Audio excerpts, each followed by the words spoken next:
3. Baca bersama-sama sepoinnya ya. D. Penghakiman Allah atas para pengejek yang bidah. Amin. Ayat 1. Saudara-saudara yang terkasih, ini sudah surat yang kedua yang kutulis kepadamu. Dalam kedua surat itu, aku berusaha menghidupkan pengertian yang murni dengan peringatan-peringatan. Supaya kamu mengingat perkataan yang dahulu telah diucapkan oleh nabi-nabi kudus dan mengingat perintah Tuhan dan Juru Selamat yang telah disampaikan oleh rasul-rasulmu kepadamu.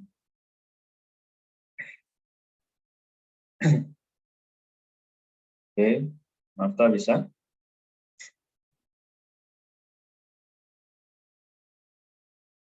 Ya, ayat 3 ya. Ya. Yang terutama harus kamu ketahui ialah bahwa pada hari-hari terakhir akan tampil pengejek-pengejek dengan ejekan-ejekannya, yaitu orang-orang yang hidup menurut hawa nafsunya. Kata mereka, di mana janji tentang kedatangannya itu? Sebab sejak bapak-bapak leluhur kita meninggal, segala sesuatu tetap seperti semula pada waktu dunia diciptakan. Mereka sengaja tidak mau tahu bahwa oleh firman Allah langit telah ada sejak dahulu dan juga bumi yang berasal dari air dan oleh air. Ayat 6, dan bahwa oleh air itu bumi waktu itu telah binasa dimusnahkan oleh air. Ayat 7, tapi oleh firman itu juga langit dan bumi yang sekarang terpelihara dari api dan disimpan untuk hari penghakiman dan kebinasaan orang-orang fasik. Akan tetapi saudara-saudaraku yang terkasih, yang satu ini tidak boleh kamu lupakan, yaitu bahwa di hadapan Tuhan satu hari sama seperti 1000 tahun, dan 1000 tahun sama seperti satu hari. Tetapi, Tuhan tidak lambat menepati janjinya, sekalipun ada orang yang menganggapnya sebagai kelambatan. Tetapi ia sabar terhadap kamu karena ia menghendaki supaya jangan ada yang binasa, melainkan supaya semua orang berbalik.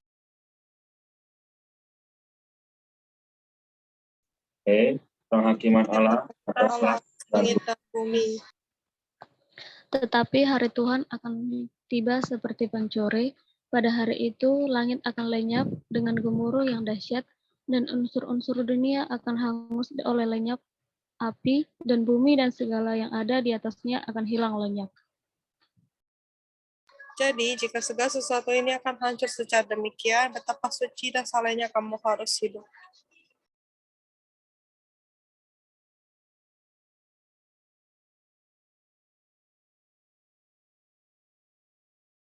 Ya, silakan, Erwin bisa. Ya. Oke, silakan Axel, ayat 12. Sementara kamu menantikan dan mempercepat kedatangan hari Allah. Pada hari itu, langit akan binasa dalam api, dan unsur-unsur dunia akan hancur karena nyalanya.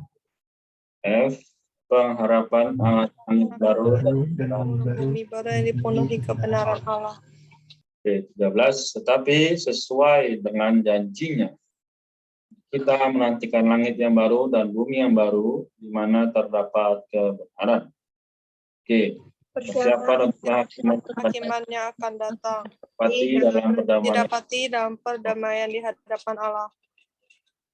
Sebab itu, saudara-saudaraku yang terkasih, sambil menantikan semuanya ini, kamu harus berusaha supaya kamu didapatinya tidak bercacat dan tidak bernoda di hadapannya dalam perdamaian dengan Dia.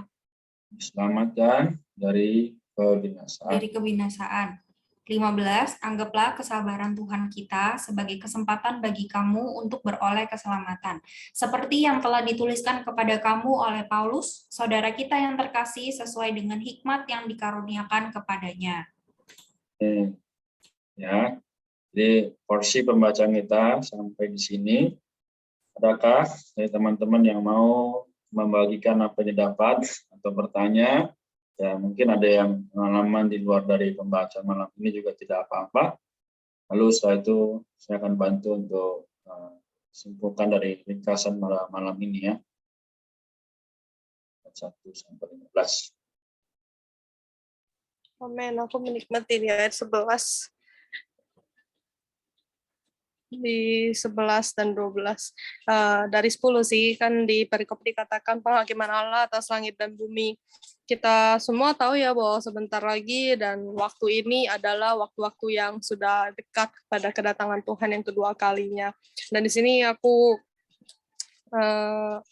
kembali menikmati ya bahwa di situ dikatakan di ayat 10 kedatangan Tuhan seperti pencuri, yaitu kita nggak tahu kapan Tuhan datang, kita nggak tahu tandanya bagaimana saat Tuhan datang, saat kita didapatinya dalam keadaan seperti apa, karena ini dikatakan bahwa ia datang seperti pencuri tanpa kita tahu. Nah, kedatangannya itu kan hanya Allah saja yang tahu. Gitu. Tetapi pada hari itu dikatakan langit akan lenyap dengan gemuruh yang dahsyat dan unsur-unsur dunia akan hangus oleh nyala api. Nah, ini kan tanda-tanda dari segi ciptaannya ya, dari langit, bumi, atau apa. Nah, di sini ayat 11 aku juga menikmati kalau misalkan kita tahu demikian ya, di situ dikatakan betapa suci dan salehnya kamu harus hidup.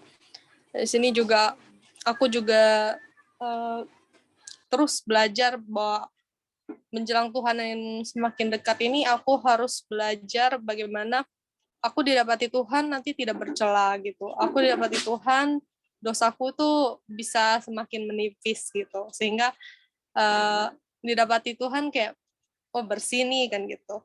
Nah, betapa aku mengharapkan demikian juga kita semua. Jadi sini benar-benar teguran banget sih betapa salehnya kamu harus hidup. Lagi kan kita ada keuntungan juga di mana kita adalah orang-orang yang udah dipilih Tuhan gitu, yang udah percaya. Sementara di luar sana kan kayak masih banyak orang yang belum percaya. Di sini kayak ada keuntungan ini gitu. Jadi kiranya kita juga harus saleh dalam hidup kita gitu. Terus di situ di ayat 12 itu juga bagus dikatakan bahwa sementara kamu menantikan dan mempercayai kedatangan hari Allah, pada hari itu langit dan binasa. Oh ini yang bagian fisiknya sih. Cuman dari ayat-ayat ini aku sih kembali diingatkan kembali bahwa dalam hidup itu aku nggak boleh sembarangan. Terus di akhir juga bagus ya kayak maaf kok yang kayak ayat 15 sih kalau nggak salah. Tadi aku lupa. Oh, 14. Sebab itu saudara-saudaraku yang terkasih, sambil menantikan semuanya itu, kamu harus berusaha supaya kamu didapatinya tidak bercacat dan tidak bernoda. Nah, ini yang tadi aku nikmati juga ya, aku berharap banget kalau misalkan nanti Tuhan datang, aku didapati tidak tercela gitu. Kita semua orang-orang yang percaya kepada Tuhan didapati tidak bernoda. Jadi kita perlu sih terus menyucikan diri kita, membuat diri kita bersih, kita melakukan kehendak Tuhan, sehingga ya ini kita didapati Tuhan tidak bercela. Itu yang aku nikmati. Amin. Amin. Sungguh memberkati, sungguh memberkati kita semua ya. Jadi tidak ada hal yang bisa kita kerjakan selain daripada betapa kita harus suci dan saleh hidup di zaman ini ya. Karena kita tahu bahwa memang kedatangan Tuhan semakin mendekat. Oke, ada lagi? Aku menikmati ya di ayat 15. Katakan, anggaplah kesabaran Tuhan kita sebagai kesempatan bagimu untuk beroleh keselamatan. Seperti yang telah dituliskan kepada kamu oleh Paulus, saudara kita yang terkasih, sesuai dengan hikmat yang dikaruniakan kepadanya. Jadi yang paling penting ini adalah ternyata Tuhan bukan mengulur ya, maksudnya Tuhan itu nggak kunjung datang, itu harusnya menjadi kesempatan untuk kita ya, beroleh keselamatan. Sebenarnya keselamatan di sini bukan hanya keselamatan setelah kita diselamatkan ya. Jadi kalau di catatan kaki dikatakan bukan keselamatan pada tahap permulaan ya, melainkan pada tahap rampungan. Nah ini mungkin bingung ya, tahap rampungan maksudnya apa. Jadi Allah itu memberikan kita satu keselamatan yang sempurna ya. Jadi keselamatan Tuhan itu bukan hanya membawa kita itu ditebus dari segala dosa. Tapi sebenarnya kalau kita balik lagi ke 1-2 Korintus, bahkan kalau ke perjanjian lama ya, tujuan Allah menciptakan manusia itu agar manusia itu segambar dan serupa dengan diri Allah. Jadi keselamatan sempurna Allah itu membawa kita serupa dengan diri Allah. Jadi hari ini bukan mumpung ya, maksudnya hari ini kita masih ada kesempatan ya, Tuhan kasih kesempatan. Kesabaran Tuhan itu adalah kesempatan bagi kita untuk mengejar keselamatan yang sempurna itu. Gimana caranya? Caranya adalah Kristus ya di dalam kita itu semakin hari harus semakin diperbesar ya. Terus gimana ya diperbesar? Maksudnya adalah ketika kita melakukan segala sesuatu, kita harus mengikut sertakan Kristus yang ada di dalam kita. Nah, ini sebenarnya adalah jalan membawa kita itu mencapai keselamatan sempurna. Nanti kalau misalnya teman-teman mau maksudnya mau paham tentang keselamatan sempurna, sebenarnya di situ juga ada ya 1 Petrus pasal 1 catatan pasal ayat 5 catatan kaki 5 itu banyak banget, bisa baca sendiri. Jadi di sini tuh ada banyak tahap ya. Jadi keselamatan kita bukan hanya kelahiran kembali ini ya. Tapi di kedua tuh ada pertumbuhan ya, bagaimana Tuhan itu bertumbuh di dalam kita dikuduskan, akhirnya kita itu disempurnakan. Ini tahap pemulihan, yaitu ya kita menjadi serupa dengan diri Allah. Jadi hari ini kita ditebus itu bukan hanya dari dosa ya, tapi kita ada kita ada tujuan gitu. Di atasnya juga sebenarnya adalah tujuan kita, yaitu menantikan langit yang baru dan bumi yang baru ya. Jadi hari ini tujuan kita adalah langit yang baru dan bumi yang baru. Gimana cara mencapai ke sana? Kita harus merebut kesempatan untuk beroleh keselamatan. Keselamatan yang telah Allah sediakan kepada kita dengan sempurna. Amin. Oke, terima kasih Maria. Untuk sharingnya juga sangat memberkati kita. Ada lagi ya teman-teman sekalian? Aku mau sharing beberapa ya. Satu sih. Jadi di ayat 12 ya, sementara kamu menantikan dan mempercepat kedatangan hari Allah. Pada hari itu langit akan binasa dalam api dan unsur-unsur dunia akan hancur karena nyalanya. Dikatakan di sini kamu menantikan dan mempercepat kedatangan hari Allah. Mungkin ya sebagian besar gitu ya, kalau misalkan kita masih belum mengenal Tuhan dengan benar, kita belum mengenal gereja dengan benar, apalagi orang-orang yang tidak mengenal Tuhan ya, kan menganggap bahwa kedatangan Tuhan itu adalah suatu hari kiamat di mana semua orang akan celaka, di mana akan ada penyiksaan besar dan juga akan ada bencana di mana-mana. Tetapi ya sebenarnya kedatangan Tuhan itu bukanlah yang sedemikian gitu loh. Itu mah cuma awal-awalnya doang gitu. Dan kita sebagai orang-orang yang mengenal Tuhan, mengenal rencana Tuhan, kita adalah orang yang menantikan dan juga harusnya mempercepat kedatangan Tuhan. Nah, saat aku memikirkan hal ini ya aku tahu gitu loh idealnya kayak gimana. Oh ya, kita orang Kristen, kita harus menantikan, kita harus mempercepat kedatangan Tuhan ya. Tetapi ketika aku sadar akan cara hidupku yang sekarang ini gitu ya, ini juga membuat aku kembali lagi mempertanyakan gitu, apakah aku sudah memperhidupkan Kristus dengan tepat gitu di dalam setiap hari. Seperti yang tadi Ci Maria bilang ya, ini kita tuh menantikan dan juga mempercepat hari kedatangan Tuhan itu adalah dengan memperhidupkan Kristus gitu ya, mengenal Kristus dan juga mengalami Kristus sebagai hayat. Begitulah kita bisa dengan hidup yang saleh dan suci gitu ya, kita bisa tak bernoda, kita juga tak bercacat di hadapan Tuhan, kita bisa menantikan dan bahkan mempercepat kedatangan Tuhan. Nah, tapi apakah benar-benar kita bisa memperhidupkan Kristus dengan tepat, dengan ideal seperti ini ya? Ini juga membuat aku tersadar bahwa kehidupan yang seperti itu ya, yang saleh, yang suci itu sebenarnya nggak mampu gitu. Aku sendiri sadar bahwa aku nggak mampu mencapai hal itu gitu. Aku masih terlalu banyak sekali kekurangannya ya. Dan ini kembali lagi menjadi satu teguran, menjadi satu peringatan bagiku bagaimana di dalam kehidupan kita sehari-hari, di dalam menantikan kedatangan Tuhan, bahkan mempercepat ya kalau Tuhan kehendaki, kita perlu bantuan dari Tuhan itu sendiri. Kita perlu penyaluran ilahinya di dalam hari-hari kita gitu, sehingga bukanlah kita, tetapi adalah kasih karunia Tuhan. Sekali lagi kehidupan kita ya di dalam penghidupan kita sebagai orang yang mempunyai Tuhan, sungguh kekuatan dan tenaga kita yang sejati bukanlah berdasarkan usaha manusia, tapi adalah berdasarkan kasih karunia Kristus. Karena itu kita harus berpegang teguh dan bersandarkan penyaluran ilahi Allah itu sendiri. Sehingga kita juga bisa ya menantikan juga mempercepat kedatangan hari Tuhan. Amin. Amin. Terima kasih. Tuhan ya, sangat limpah juga di mana perkataan firman-Nya. Ada lagi mungkin satu atau dua orang yang mau menyampaikan atau bertanya. Aku terkesan ayat 14 sampai 15. Sebab itu, saudara-saudaraku yang terkasih, sambil menantikan semuanya ini, kamu harus berusaha supaya kamu didapatnya tidak bercacat dan tidak bernoda di hadapannya dalam perdamaian dengan Dia.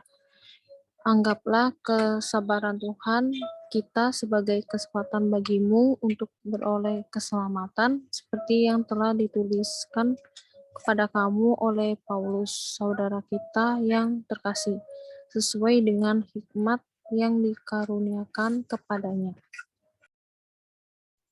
Amin. Oke, jadi dua ayat ini ya, banyak yang pas ini. Puji Tuhan. Ada lagi?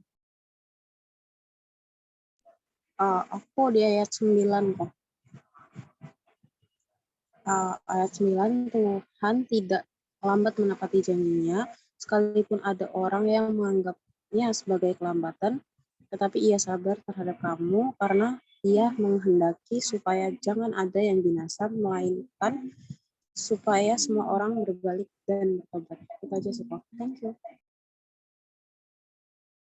Amin. Puji Tuhan ya. Dan juga ayat yang amat baik. Puji Tuhan, ayat 9. Oke, saya hitung 1 sampai 5. Kalau tidak ada saya tutup ya. 1, 2, 3, 4, 5. Baik. Jadi pembacaan kita malam ini, tadi semua teman-teman banyak yang membahas dari ayat 9 sampai 15 ya. Oke, jadi saya akan simpulkan sedikit dari awal ayat 1. Jadi Rasul Petrus ya, dia menulis 2 surat ya, 1 dan 2 Petrus. Nah, dia maksudnya di sini apa? Menghidupkan pengertian yang murni dengan peringatan-peringatan. Ya, peringatan biasanya kalau anak zaman now ya, atau larangan atau peringatan itu biasanya dilanggar. Ya. Tapi hari ini kita sebagai child of God ya, anak-anak Allah, tidak seharusnya demikian ya. Kita tidak boleh lawan lampu merah, kita kemana-mana gunakan masker yang misalnya demikian. Ini sederhananya. Tapi bagaimana dalam penghidupan kerohanian? Dari ayat 2 sampai 9 tadi sudah menyampaikannya kepada kita ya, bahwa dikatakan ayat 3 yang terutama harus kamu ketahui ialah bahwa pada hari-hari terakhir ya, akan tampil pengejek-pengejek dengan ejekan-ejekannya. Nah, ini hari-hari terakhir ya. Kita lagi baca Alkitab, misalnya ada teman yang bilang, ngapain sih kamu baca Alkitab? Kita lagi berdoa, terus tiba-tiba dia bilang, ayo kita hangout aja. Ngapain sih kita doa? Atau juga doa nggak doa sama aja. Baca nggak Alkitab, baca sama aja ya. Dan orang-orang yang hidup menuruti hawa nafsunya. Nah, kalau di dalam Alkitab, hawa nafsu ini tidak beda dengan tanda kutip, mohon maaf, binatang ya. Jadi sekali lagi, ketika kita dikuasai oleh Kristus, maka kita tidak akan lagi mengikuti hawa nafsu. Bayangkan dengan sebaliknya, kalau tidak dikuasai oleh Kristus, maka hidup kita atau hidup manusia tersebut akan diatur atau dikuasai oleh hawa nafsu. Nah, inilah yang sedang marak terjadi, ya kan? Orang-orang mulai meninggalkan kebiasaan-kebiasaan yang baik. Memang lagi beribadah, tapi tiba-tiba hatinya atau pikirannya bisa kemana-mana. Nah, ini juga bahaya. Ya, kelihatannya beribadah, kelihatannya datang baca kitab, kelihatannya datang memuji Tuhan gitu ya. Tapi orangnya aja, tubuhnya, sedangkan isinya kemana nggak tahu. Nah, ini sering terjadi. Nah, kemudian banyak orang juga kata, di mana janji tentang kedatangan Tuhan? Ini sudah tahun 2021 nih. Bahkan sampai ada film kan, 2012 ya kalau nggak salah, itu tentang kiamat ya. Nah, gimana Tuhan nggak datang-datang ya? Katakan apa? Sebab segala sesuatu tetap seperti semula pada waktu dunia diciptakan. Ayo kita apa kawin, mengawinkan, makan dan minum, ya kan, dan sebagainya. Nah ini betul-betul sedang mengarah kepada kehancuran. Ya, jadi sekali lagi dibilang terus di ayat 6 bahwa oleh air itu bumi waktu itu telah dibinasa, dimusnahkan oleh air bah. Tetapi oleh firman itu juga langit dan bumi yang sekarang terpelihara dari api dan disimpan untuk hari penghakiman dan kebinasan orang-orang fasik.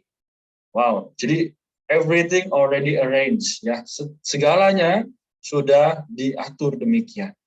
Nah, kita sekarang mau nggak nih kita stay in the truth, ya, kita tinggal dalam kebenaran, kita mengasihi Kristus, ya, seperti bagaimana Paulus, Petrus, ya, Yohanes, ya, banyak orang, banyak rasul, ya, Stefanus, ya, bahkan dianiaya, yang malah sukacita. Nah hari ini bagaimana kondisi kita?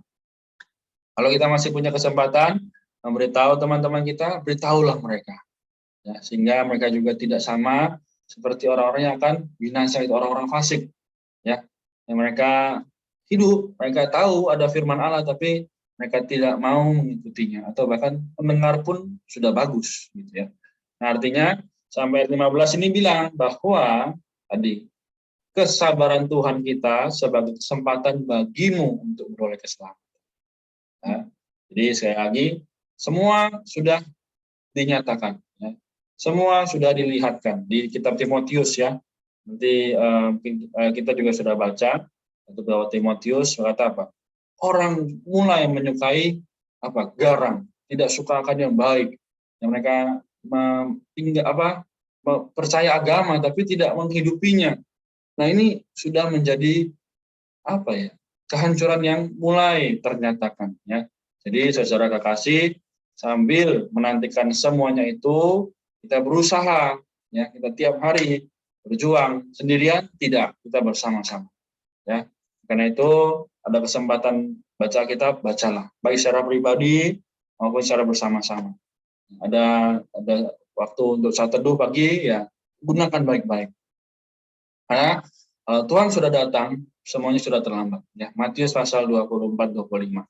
Baik, ya, jadi saya rasa cukup demikian. Teman-teman juga seharusnya sudah dapat apa yang seharusnya kita kerjakan hari ini.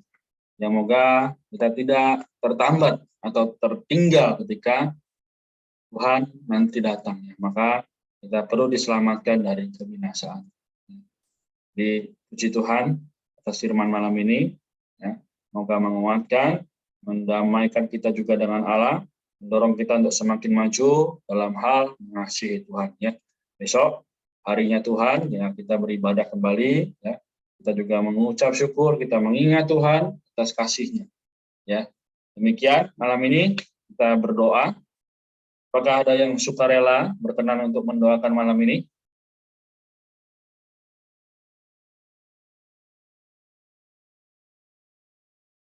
Oke. Baik, kalau tidak, saya bantu doakan, ya. Mari kita satu dalam doa. Tuhan kami yang kami sembah dan kami puji, nama di atas segala nama telah diberikan kepadamu, ya Tuhan. Dalam malam hari ini, kami sebagai orang-orang percaya, terutama anak-anak muda, Tuhan, kami tidak terbawa oleh situasi bagaimana dunia hari ini mulai menjauhi Engkau. Tuhan, banyak orang juga mulai menyenangkan kepentingannya sendiri. Oh, mereka tidak betul-betul memperhatikan bagaimana harus hidup. Oh Tuhan, sertailah kami yang hadir pada malam ini juga bisa menjadi terang dan garam dimanapun kami berada.